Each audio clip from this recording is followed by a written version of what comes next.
ఒప్పుకున్నందుకు అభినందనలు. 10 ఏళ్ల బీఆర్ఎస్ పాలనలో మేం చేసింది 4-17 అయితే 5 ఏళ్లలోనే మమ్మల్ని మించి ఈ 5 ఏళ్లలో 7 లక్షల కోట్ల అప్పు చేయబోతున్నారని ఈ సభ ద్వారా బీఆర్ఎస్ పార్టీ రుజువు చేసింది. అయితే అధ్యక్ష భట్టి గారు ఏమన్నారు, మీరేం చేశారు ఏం చేశారు ఏం చేశారన్నారు. ఏం చేశానో చెప్తా వినండిక. ఏం చేసినాం అధ్యక్ష, ఈ రాష్ట్ర రైతాంగానికి కేసీఆర్ గారి హయాంలో 4,08,902 కోట్ల రూపాయలు ఈ రాష్ట్ర రైతాంగానికి ఇచ్చింది బీఆర్ఎస్ ప్రభుత్వం. రైతు బంధు కింద 73,162 కోట్ల రూపాయలు ఇచ్చాం. రైతు బీమా కింద 5,465 కోట్ల రూపాయలు ఇచ్చాం. లోన్ వేవర్ కింద 28,000 కోట్ల రూపాయలు ఇచ్చాం. పవర్ సబ్సిడీ కింద 65,000 కోట్ల రూపాయలు ఇచ్చాం. ఇరిగేషన్ రంగంలో 2,37,000 కోట్లు ఖర్చు పెట్టాం. ఈ రాష్ట్ర రైతాంగం మేలు కోసం 4,08,000 కోట్ల రూపాయలు ఈ రాష్ట్ర రైతుల కోసం బీఆర్ఎస్ ప్రభుత్వం ఖర్చు పెట్టింది అధ్యక్ష. దాని ఫలితమే బీఆర్ఎస్ ప్రభుత్వ హయాంలో ఎంతో అద్భుతంగా మేలు జరిగింది. ఇవాళ ఎట్లా జరిగింది, 10 ఏళ్ల బీఆర్ఎస్ పాలనలో ఆనాడు మేము ప్రభుత్వం చేపట్టినాడు 68 లక్షల టన్నుల ఉత్పత్తి ఉంటే 1,68,00,000 టన్నులకు వరి ఉత్పత్తి పెరిగిందంటే మా ప్రభుత్వం రైతులకు చేసిన మేలు వల్ల. సాగు విస్తీర్ణం 1,31,00,000 ఎకరాల నుంచి 2,22,00,000 ఎకరాలకు 68% పెరుగుదలతో సాగు విస్తీర్ణం పెంచి మేము చూపించాం. ఇప్పుడు ఎందుకంటే అధ్యక్ష ఇట్లా చెప్పుకుంటూ పోతే చాలా ఉన్నాయి. ఇప్పుడు మీకు అంత ఇష్టం లేకపోతే ఓఆర్ఆర్ టెండర్ క్యాన్సిల్ చేయండి. వి అప్రిషియేట్, టెండర్ క్యాన్సిల్ చేయండి. హరీష్ రావు గారు ముఖ్యమంత్రి గారు అధ్యక్ష, ముఖ్యమంత్రి గారు చాలా రోజుల నుంచి ఔటర్ రింగ్ రోడ్ మీద చర్చ జరుగుతూ ఉంది.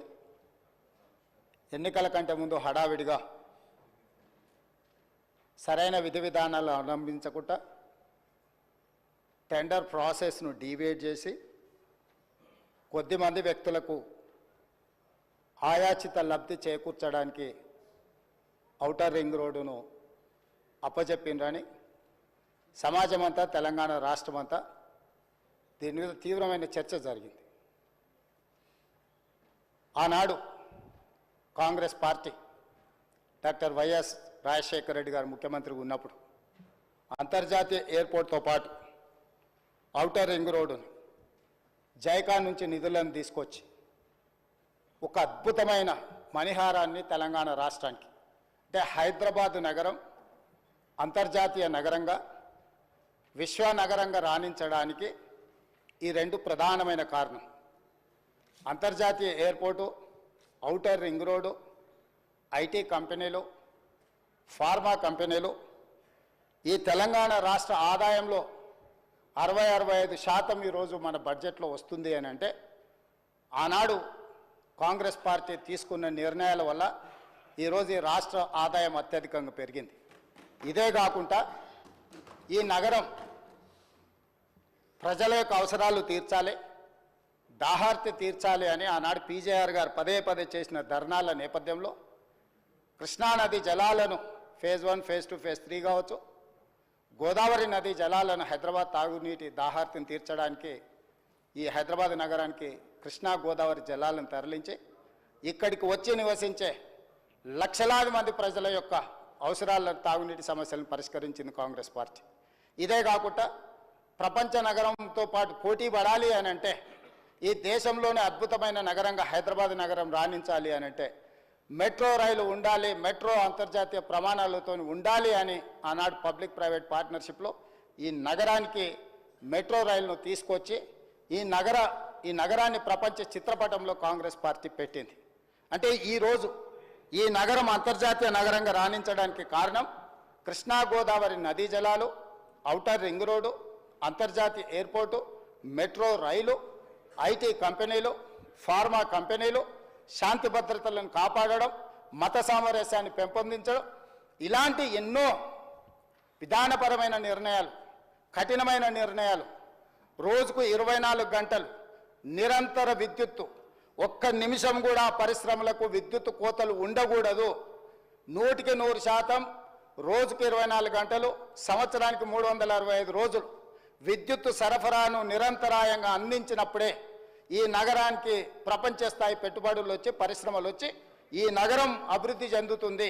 ఇక్కడ చదువుకుంటున్న యువతీ యువకులు డాక్టర్లుగా, లాయర్లుగా, ఇంజనీర్లుగా ముఖ్యంగా రాణించాలి అని ఆనాడు ఎన్నో కాలేజీలతో పాటు ఆనాటి ప్రభుత్వం తెచ్చిన ఐఎస్బి కావచ్చు, IIIT కావచ్చు, ఐఐటీలు కావచ్చు, ఇట్లాంటి అంతర్జాతీయ విద్యా సంస్థల్ని తీసుకొచ్చి ఆ సంస్థల్ని పెంపొందించి ఒక క్రీడా స్ఫూర్తిని పెంపొందించాలని క్రీడా స్టేడియంలను కట్టడమే కాకుండా అంతర్జాతీయ స్థాయి క్రీడల్ని నిర్వహించడం ఈ హైదరాబాదు నగరంలో ఆనాడు ప్రభుత్వాలు తీసుకురావటంటే హైదరాబాదు నగరం రాణించింది.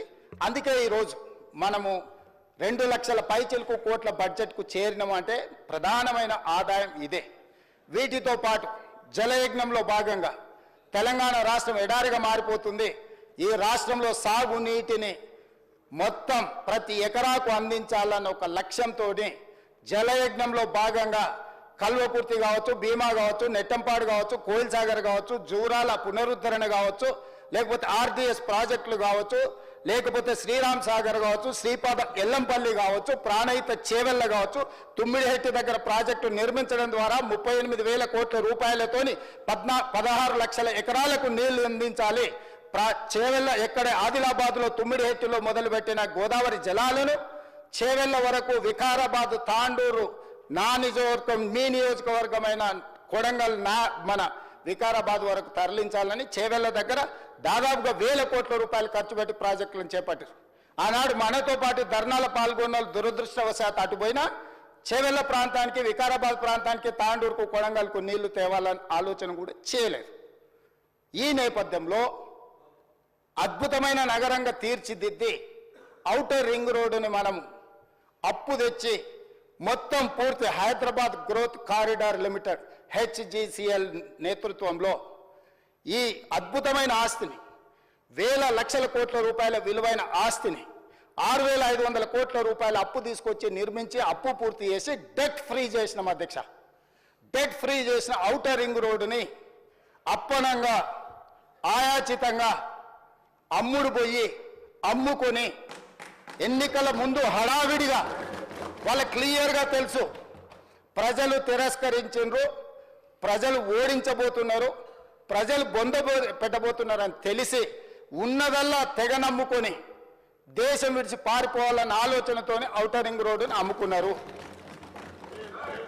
అయితే ఈరోజు మాజీ ఆర్థిక శాఖ మంత్రి, ఎందుకంటే వారు ఆర్థిక శాఖ మంత్రిగా ఉన్నప్పుడే అది అమ్మిండ్రు, ఈరోజు వారే డిమాండ్ చేసిండ్రు ఈ ఔటర్ రింగ్ రోడ్ అమ్మకం మీద మీరు విచారణ ఇయ్యండి అని.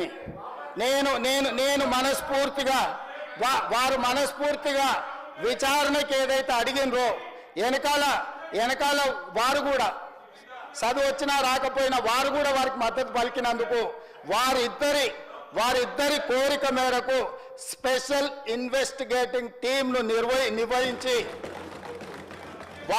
ప్రధాన ప్రతిపక్షం కోరిక మేరకు ఔటర్ రింగ్ రోడ్డు టెండర్కు సంబంధించి ప్రైవేటు సంస్థలకు కట్టబెట్టిన విధానాల మీద ఈ సభ ద్వారా ఈ సభ్యులందరి ఆమోదంతో విచారణకు నేను ఆదేశిస్తున్నా. తమరి విచారణకు అనుమతి ఇవ్వాల్సిందిగా విచారణకు సంబంధించిన విధి విధానాలు స్పష్టంగా తెలంగాణ రాష్ట్ర ప్రజలకు నేను హరీష్ రావు గారి కోరిక మేరకు ఔటర్ రింగ్ రోడ్డు టెండర్ విషయంలో పూర్తి స్థాయి విచారణకు ఆదేశిస్తున్నాను. విధి విధానాలను మంత్రివర్గంలో చర్చించి మంత్రివర్గ సహచరుల సూచన మేరకు మంత్రివర్గం యొక్క తీర్మానం మేరకు ఔటర్ రింగ్ రోడ్డు టెండర్ మీద విచారణకు ఆదేశిస్తున్నాం అధ్యక్ష.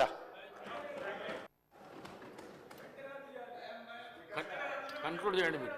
ఒక్క నిమిషం, నేను వాళ్ళకి బోను కానీ సార్ రికార్డులు వెరిఫై చేస్తే మీకు తెలుస్తుంది.